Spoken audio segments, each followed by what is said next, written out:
Everyone, నేను మీ Prashanth. Welcome back to Prashanth smart tech. ప్రతి ఒక్కరూ తన జీవితంలో ఏమనుకుంటారు, లేచిన కాడ నుంచి వాళ్ళు ఆ రోజు మొత్తం చాలా సరదాగా, సంతోషంగా, పాజిటివ్ మూడ్లో ఉండాలని అనుకుంటారు. ఇది సాధ్యం కావాలంటే నేను మీకు ఒక విషయం చెప్తాను. ఇది కొన్ని రోజులు ప్రయత్నించండి.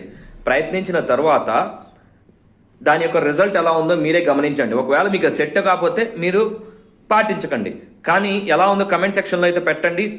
మొట్టమొదటి మీరు ఏం చేస్తారంటే, రాత్రి పడుకో ముందు మీరు ఏం చేస్తారంటే, మిర్రర్ అద్దం వచ్చేసి మీ పక్క దగ్గరలో పెట్టి పడుకోండి. లేచిన వెంటనే అద్దం తీసుకొని అద్దంలో కళ్ళు తెరిచి మీ ముఖాన్ని చూసుకొని మీకు మీరే నవ్వుతూ మీ ముఖాన్ని చూసుకోండి. మీ యొక్క ముఖం మీరు చూసుకున్నప్పుడు ఆ యొక్క ఆనందం వేరు. ఎందుకంటే ఈ దేశంలో మనకంటే గొప్పవాళ్ళు ఎవరు ఉండరని మనం భావించాలి. నిజమే అది. మిమ్మల్ని మీరు నమ్మితే ఏదైనా సాధించగలరు. ఇది చేసి రిజల్ట్స్ ఎలా